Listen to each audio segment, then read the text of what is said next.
In the town of Bisden, nobody leaves their home after dark.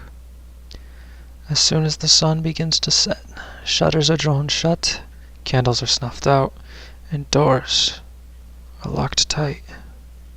Before the moon is fully risen, the entire town appears deserted, and silence reigns supreme.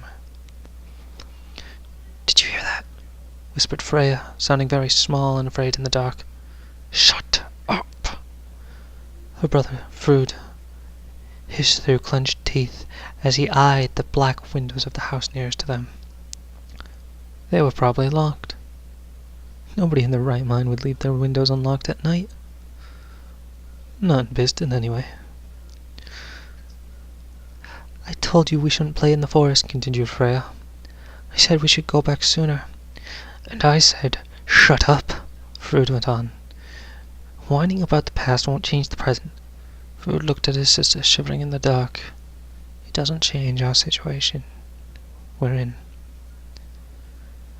Before Freya could respond, the faint sound of a child's laughter floated across the wind. Goosebumps erupted along Frood's neck and arms. Something about the sound seemed wrong. "Maybe there's other..." Frood clasped his hand over Freya's mouth, pulling her in close. He shrank back into the shadows of the alley. Again, the unearthly sound drifted across the air. Freya tensed in Frood's arms as she realized the magnitude of their situation. A child's voice, oddly distorted, broke the silence of the night like a fish through glass. Come out, wherever you are."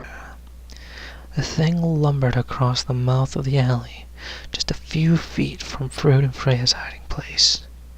It was roughly the size of a child, yet shuffled with its arms hanging grotesquely close to the ground, making its disproportionate body appear markedly ape-like. It was completely nude, and its skin so shockingly white that it reflected the glow from the moon. The thing turned its shimmering bald head toward the alley as it crossed. Its face was perfectly smooth and entirely devoid of feature, save for an impossibly wide smile with thin lips the color of blood. The crimson slash of its mouth appeared to stretch from ear to ear. Frood felt warmth spread down his thigh as his bladder let go. Freya whimpered. The thing froze mid-stride, its body becoming as rigid as stone. Slowly it turned its torso until it was facing the alleyway. It took a tentative step forward. Freya sucked in a sharp breath through her nose. She began to hyperventilate. Frood clamped his hand over her mouth, but he was too late. Impossibly fast, the thing twisted its head, turned toward their hiding place, producing a sickening crackle from its neck. "Found you." In the town of Bisden, nobody leaves their house after dark.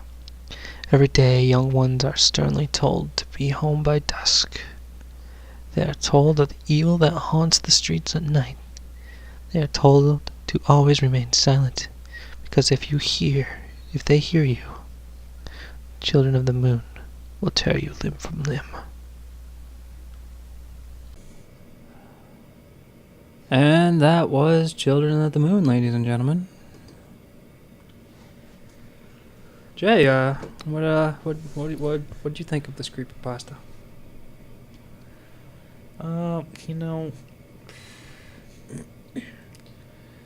guess the interesting part,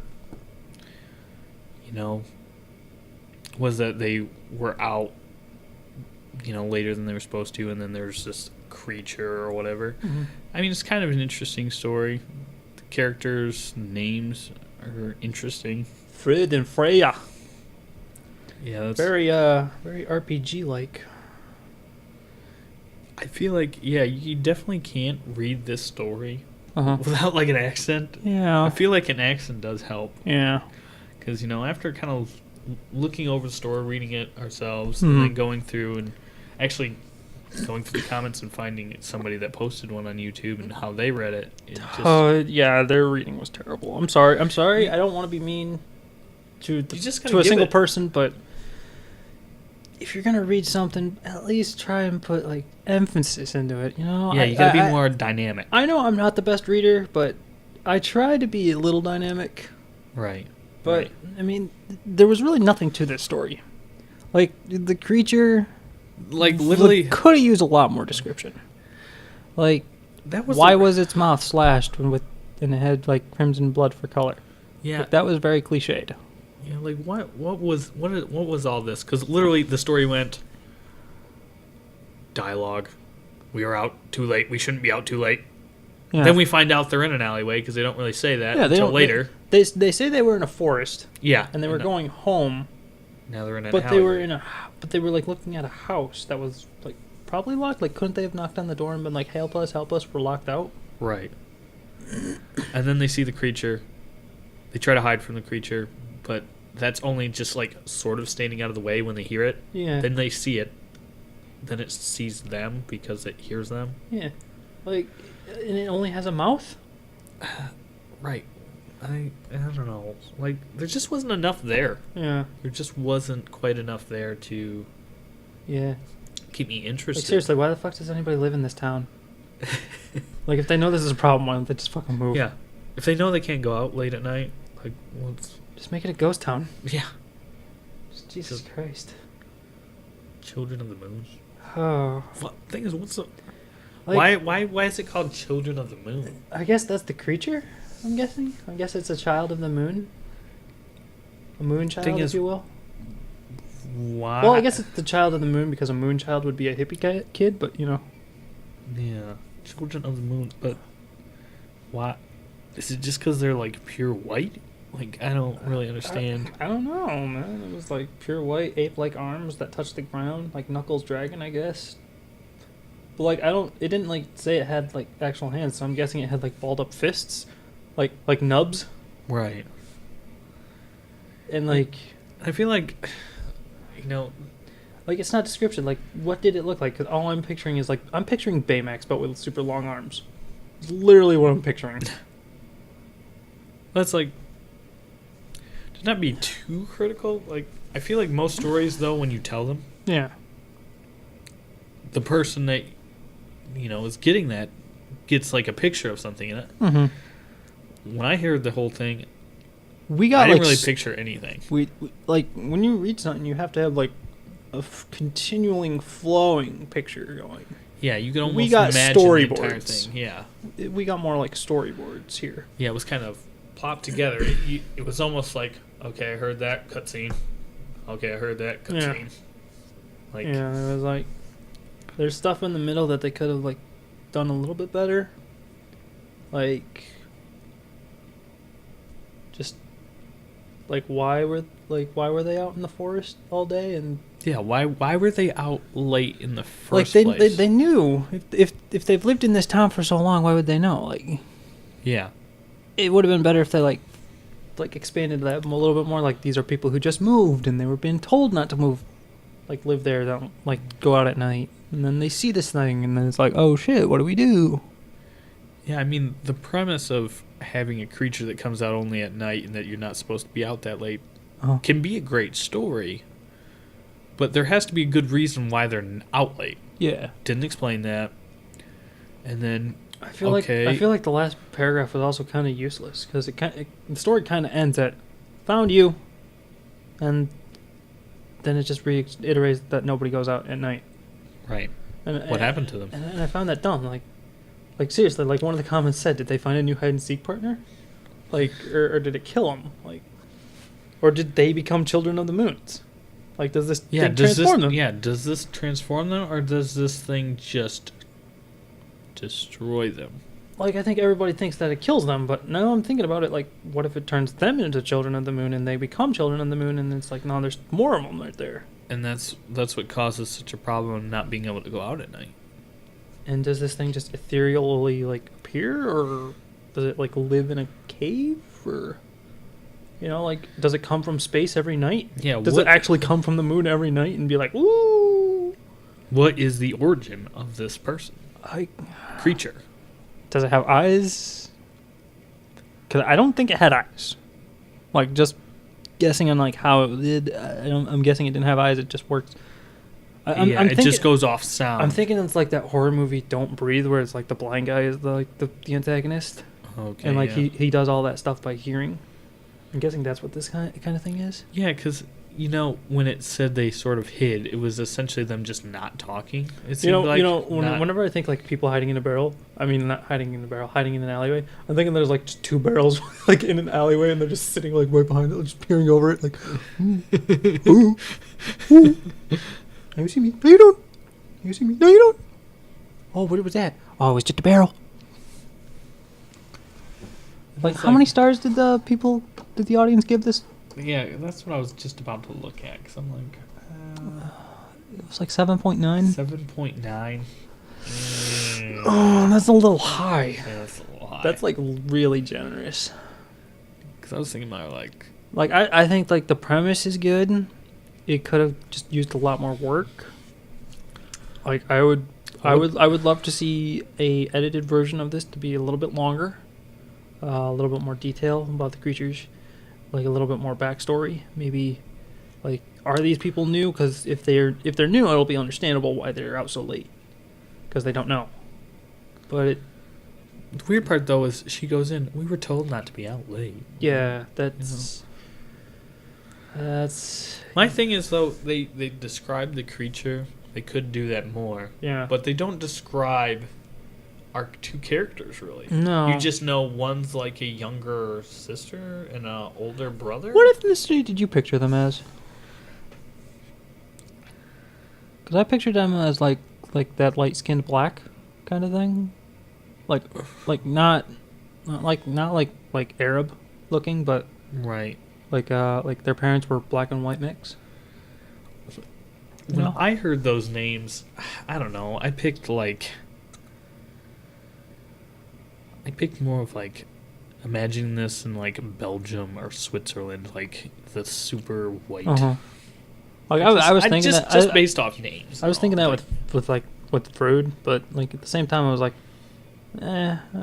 could be. I'm just that could be though. Like yeah. Like I guess characters can be whatever if you don't describe them, but like what are these names? Like Brisden? Yeah. Like I'm like right now I'm picturing like how did you picture Brisden? Did you picture it as like a landlocked town, small town, big town?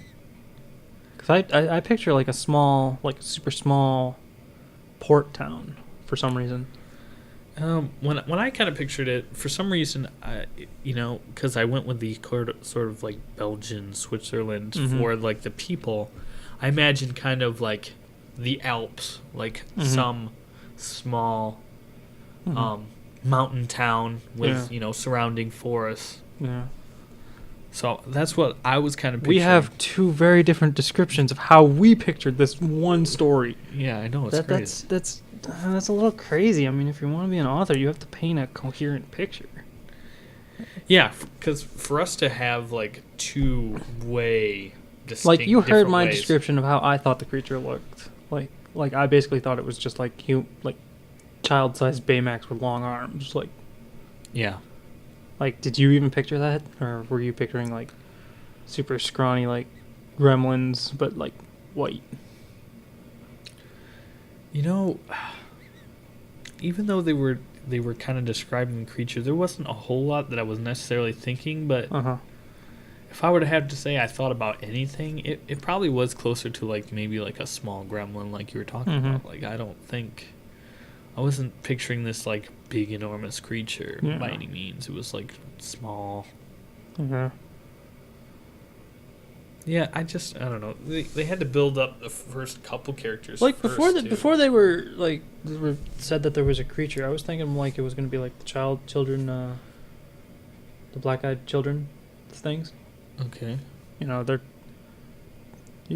you know about those? Trying to think. They're an urban legend. I feel like I might have heard about it, but they're like children who have black eyes who want to kill you, but are like super polite because they want to be asked in first. Like if you're in your car and you roll down your window a little bit and they to talk to these kids because you don't see their face because it's at night, like hood's covering them. Like and they're like, "Can we please get a ride? We promise nothing bad will happen." Those kind of things. Oh yeah. But it's like something bad's gonna happen because of the way they're first saying it. But it's like they're not gonna kill you because like yeah, they're kids. polite killers. Yeah, so you're like They're like how vampires were. yeah. They had to be asked in to go anywhere. So I think we've critiqued this story long enough. I think we should give it our fair rating out of 10. I will start with you, Jay. What would you give the Children of the Moon? I think I'm kind of at a 3 out of 10. 3 out of 10. I'm actually feeling a little bit more generous because even though there wasn't much description there, it was still a bit of a coherent short story. So, but I'd give it like a 5 out of 10 because it didn't completely fail. Yeah, like ones we've that read was what earlier. I was debating with is exactly what I'm thinking halfway to a 10, or is it closer to the end? Yeah. I just feel like with the non-character development in the beginning and then not knowing what even happened at the end, it was just kind of tough for me. I'd maybe move it one more up to like a 4 out of 10, but I think 4 out of 10 is kind of where I'm at on this. Understandable. Well, ladies and gentlemen, that has been Children of the Moon. Thank you for joining us here in CreepyPasta Critique, and we will see you all on the next one.